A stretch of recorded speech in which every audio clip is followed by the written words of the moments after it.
La banlieue de Chicago est déchirée par la violence et la corruption. Le pouvoir du crime organisé ne cesse d'augmenter. Des individus haut placés sont séduits par la perspective d'obtenir facilement de l'argent et davantage de pouvoir. Ils sont prêts à tout pour protéger leurs intérêts. Le FBI doit trouver un moyen d'éliminer cette corruption à la source et d'inculper le meurtrier d'une innocente femme. Vous écoutez les dossiers du FBI. Épisode 9. L'affaire Master. Première partie.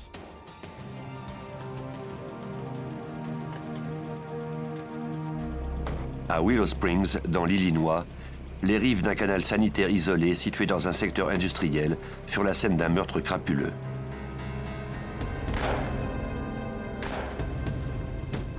Le meurtrier était efficace et rapide. Deux agents de police effectuaient leur patrouille dans le secteur.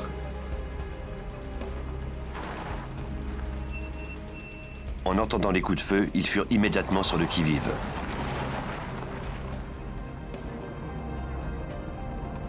L'un d'entre eux prit la direction du canal pour savoir de quoi il s'agissait.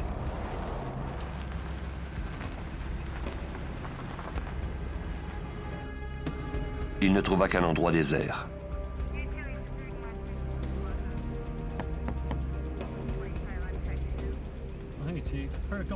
Sur la scène, il rencontra Michael Corbett, le chef de police de Willow Springs. Lui non plus n'avait rien vu de suspect.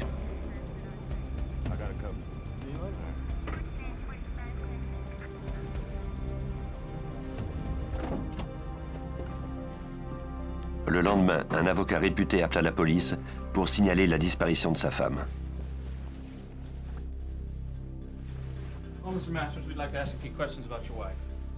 Le lieutenant Howard Vanik du service de police de Cook County et son collègue répondirent à l'appel. L'avocat Alan Masters déclara que sa femme était sortie la veille avec des collègues.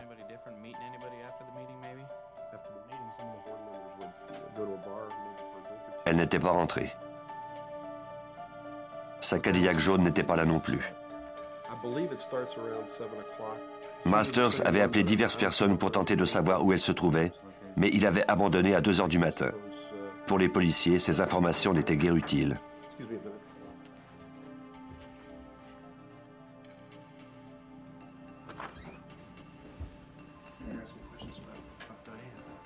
Le lieutenant James Keating, également du service de police de Cook County, se joignit aux policiers. Il demanda à Masters la permission d'inspecter la maison. Masters accepta en déclarant qu'il n'avait rien à cacher. Les détectives poursuivirent leur interrogatoire. L'avocat se résigna à divulguer quelques informations de plus. Il soupçonnait sa femme Diane d'avoir une liaison. Peut-être était-elle partie vivre avec son amant.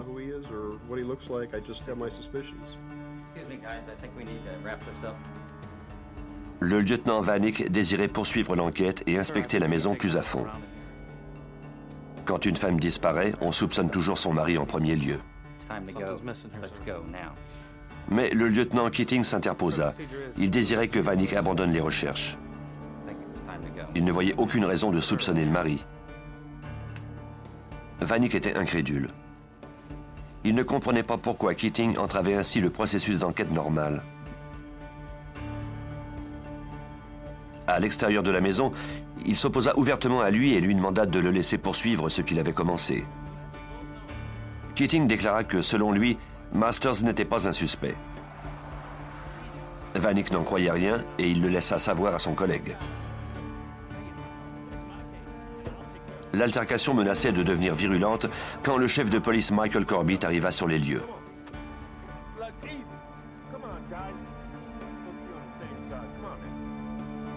Il donna raison à Keating. La question la plus importante n'avait pas encore trouvé réponse. Où donc était Diane Masters? Les médias s'emparèrent de la nouvelle de sa disparition. Elle était très active au sein de la population. Elle avait participé à l'ouverture d'un refuge pour femmes battues. Elle faisait également partie de la scène politique locale et était membre du conseil du collège de Moraine Valley. Elle semblait n'avoir aucun ennemi.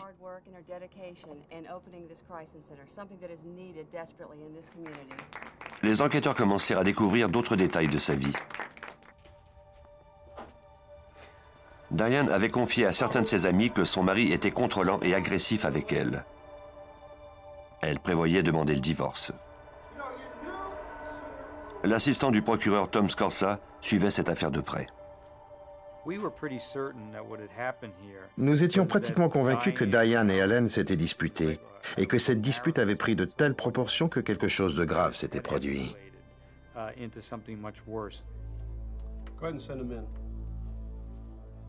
Scorza découvrit bientôt qu'Alan Masters n'était pas qu'un mari agressif.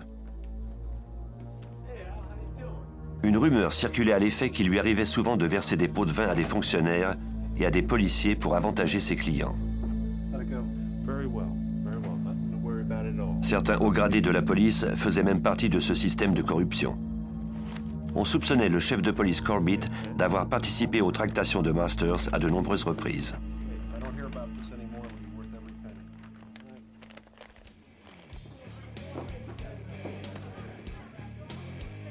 La rumeur voulait également que Masters et Corbett protègent les réseaux de maisons de jeu et de prostitution de plusieurs clubs de Cook County mis en place par la pègre de Chicago.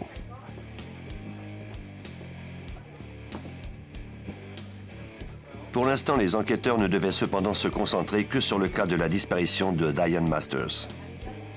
Malheureusement, comme on ne trouvait aucune piste, l'enquête dut être abandonnée.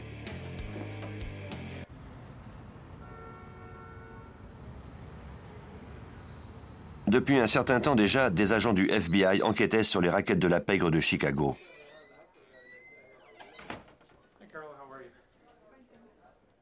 Le procureur David Stetler travaillait avec le FBI au démantèlement d'un réseau de prostitution. À cette époque, de nombreuses boîtes de stripteaseuses étaient en fait des couvertures pour des réseaux de prostitution. On pouvait y entrer et regarder des femmes nues danser sur la scène. Moyennant un certain tarif, on se rendait ensuite à l'arrière dans une cabine où l'on pouvait s'adonner à des activités sexuelles avec l'une d'elles.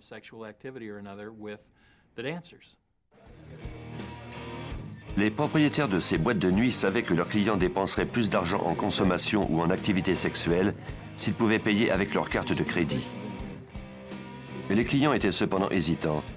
Ils craignaient de voir le nom de boîtes de nuit miteuses inscrits sur les relevés de leur carte de crédit postées à leur résidence ou à leur bureau. Les propriétaires de ces boîtes trouvèrent alors une compagnie de crédit prête à charger les frais à de fausses sociétés au nom plus respectable.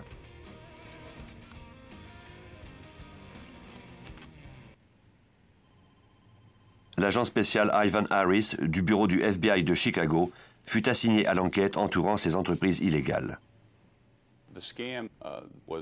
Le racket consistait à faire affaire avec diverses compagnies qui blanchissaient les dépenses liées à la prostitution payée par carte de crédit. Ainsi, les hommes d'affaires semblaient être allés dans un restaurant ou avoir retenu les services d'une limousine, quand en fait ils avaient payé pour des services de prostitution. Larry Wright dirigeait l'une de ces sociétés qui servait d'intermédiaire. Une fois par semaine, Wright recevait les relevés des transactions de ces boîtes de nuit et il les traitait par le biais de sa société, la National Credit Service ou NCS.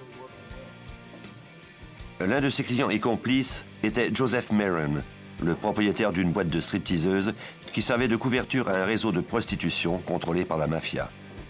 Wright désirait donner plus d'ampleur à ses opérations. Il parla à Maron de son projet d'ouvrir une maison de jeu clandestine. Maron accepta de prêter main forte à cet homme qui lui faisait faire beaucoup d'argent. Wright devrait d'abord verser des pots de vin à la police locale afin de ne pas être découvert et arrêté. Maron était l'homme de la situation et Wright était prêt à y mettre le prix.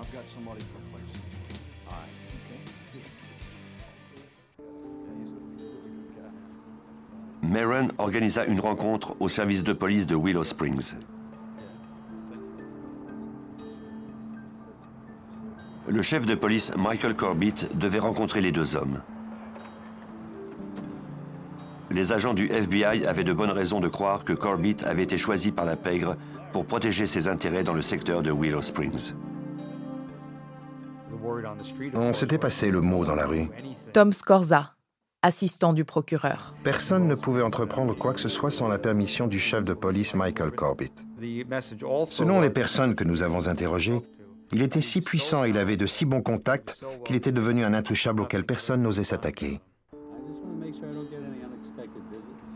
En échange du versement d'un pot de vin, Corbett laisserait Larry Wright ouvrir son club de jeu clandestin. Il lui garantissait qu'aucun de ses agents ne mettrait son nez dans ses affaires. Le projet de Larry Wright pouvait aller de l'avant.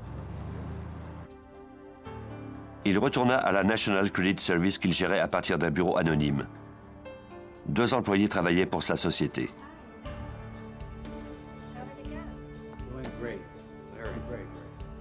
Ceux-ci n'étaient toutefois pas des employés ordinaires.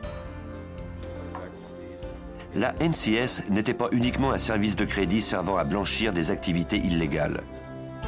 C'était en fait la couverture du FBI. Larry Wright était le pseudonyme de l'agent spécial Larry Damron. Le FBI avait trouvé ce moyen de s'infiltrer au cœur de la corruption de Willow Springs.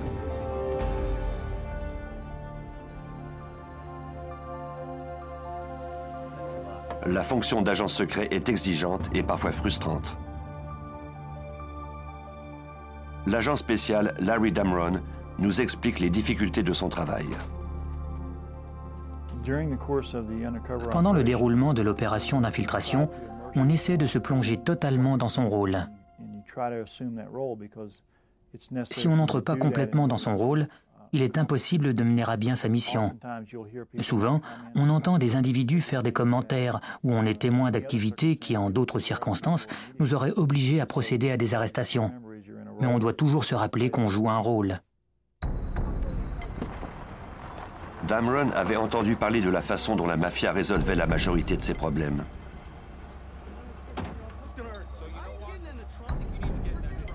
Les membres de la pègre étaient rusés et violents. Et quand ils devaient éliminer quelqu'un, ils procédaient toujours de la même façon. Ils lui tiraient 2 balles dans la tête. Il n'y avait aucune place à l'erreur.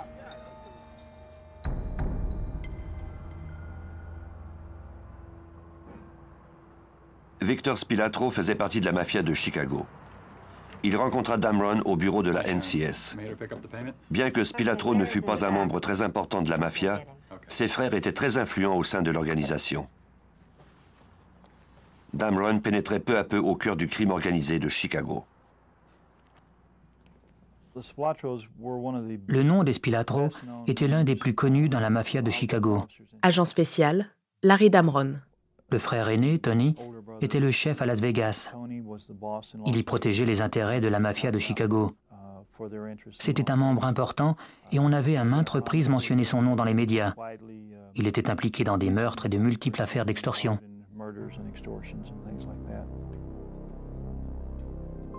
En blanchissant l'argent des opérations illégales de la mafia, l'agent Damron n'eut aucun mal à bâtir sa réputation d'homme d'affaires efficace. Spilatro connaissait la nature des activités de la NCS avec les boîtes de nuit de la région. Elles étaient sous sa responsabilité. Il rendit visite à Damron pour lui faire savoir qu'il devrait lui verser une redevance pour rester en affaires. Damron accepta sans opposer de résistance. L'aspect le plus important de cette affaire, c'était le fait que nous devions payer pour bénéficier de la protection d'une famille influente de la mafia, la famille Spilatro. Cela nous a donné un certain statut, mais nous n'avions aucun pouvoir au sein de l'organisation. Nous n'étions que de simples soldats. Notre valeur ne résidait que dans le fait que nous apportions de l'argent au moulin. L'agent Damron se rendit dans un hôtel isolé pour y rencontrer l'agent spécial Gordon Brooks. Brooks supervisait l'opération secrète. La véritable identité de Damron ne devait en aucun cas être connue. C'est pourquoi les deux hommes ne se rencontraient que sporadiquement pour échanger des informations. Brooks gardait toujours Damron à l'œil. L'enquête était aussi dangereuse que complexe. Damron désirait donner de l'ampleur à l'opération du FBI, même si cela comportait certains risques.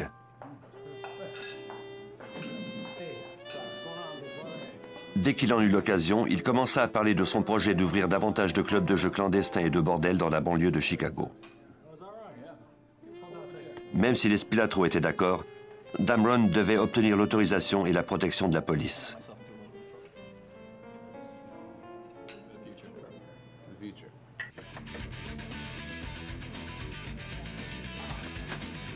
Il rencontra Joseph Maron, le propriétaire d'une boîte de nuit, pour discuter des détails entourant les nouveaux clubs et la question de la protection de la police. Un problème se présentait à eux. Leur protecteur, le chef Corbett, venait d'être démis de ses fonctions par le conseil de la ville de Willow Springs en raison des soupçons de corruption dont il faisait l'objet. Maron connaissait cependant un autre haut gradé de la police qui pourrait leur offrir sa protection. Il s'agissait du lieutenant James Keating, le superviseur de la brigade des mœurs de Cook County. Le procureur Tom Scorza ne fut pas surpris d'apprendre que Keating était corrompu lui aussi. Sa réputation était bien connue.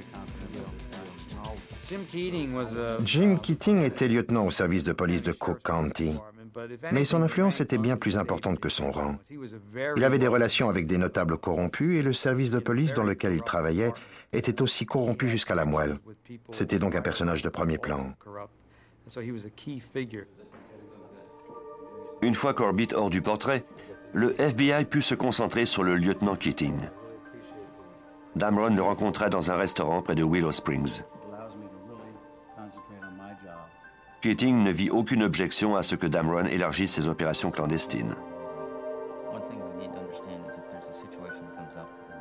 Il exigea cependant de Damron que celui-ci lui demande son autorisation pour toute nouvelle manœuvre.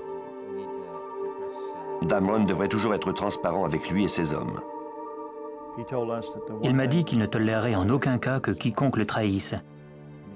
Si je lui faisais faux bond, on retrouverait mon corps en pièces détachées dans les rues de la ville.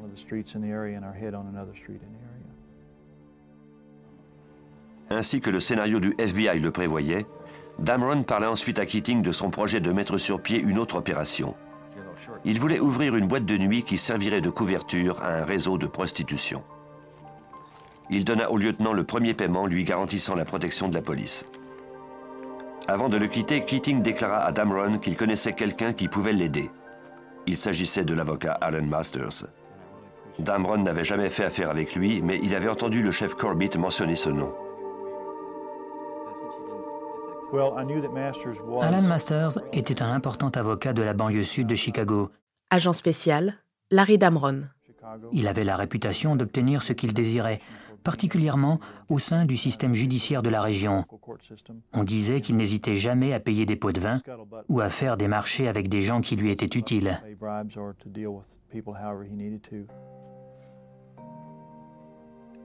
Damron rencontra de nouveau le superviseur de l'opération et agent spécial Gordon Brooks.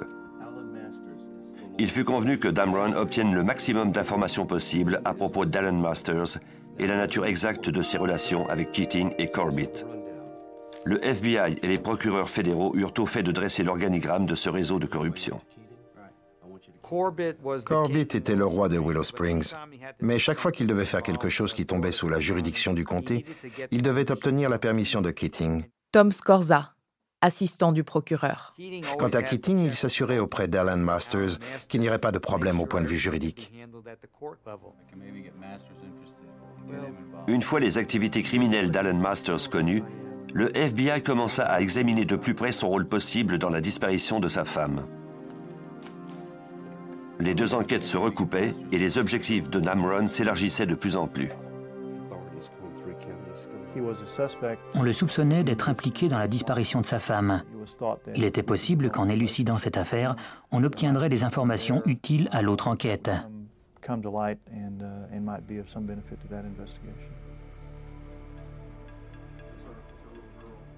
Alan Masters avait présumément versé des pots de vin à de nombreux juges de la région en échange de verdicts favorables.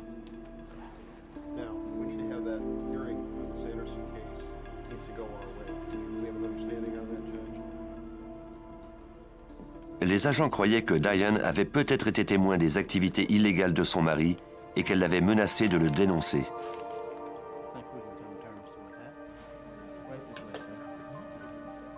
Damron tentait maintenant d'obtenir des informations à propos de la disparition de Diane. Parallèlement, il poursuivait son incursion au sein du crime organisé de Willow Springs. Il rencontra Keating quelques semaines plus tard pour donner suite à son projet de boîte de stripteaseuse.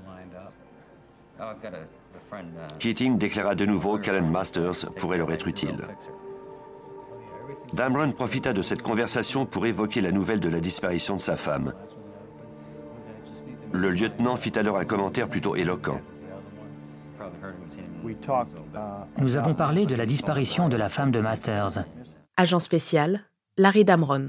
Keating m'a alors dit qu'elle avait disparu la veille de sa demande de divorce et que c'était plutôt arrivé au bon moment. Nous avons ensuite ri du fait que le hasard fait parfois bien les choses. Damron prit bien garde de ne pas trop insister sur la question. Il ne fallait pas que Keating ait des soupçons.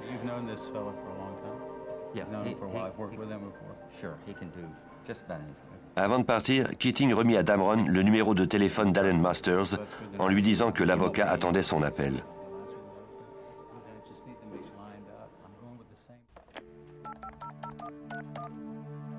Damron prit alors rendez-vous avec Masters. Hello.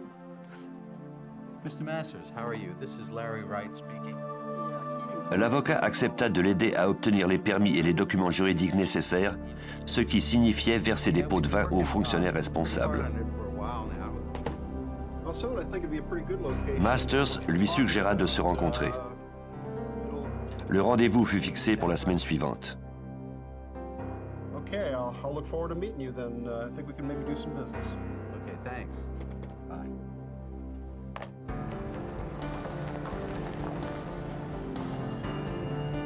Peu avant cette rencontre, un agent de police qui effectuait sa patrouille près du canal sanitaire de Willow Springs remarqua quelque chose d'étrange. Des empreintes de pneus menaient directement au canal.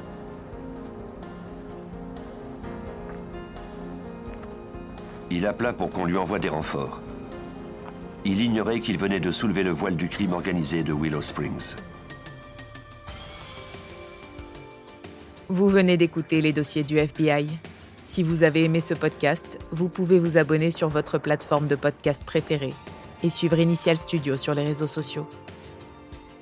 Les dossiers du FBI est un podcast coproduit par Initial Studio et New Dominion Pictures, adapté de la série documentaire audiovisuelle FBI Files, produite par New Dominion Pictures.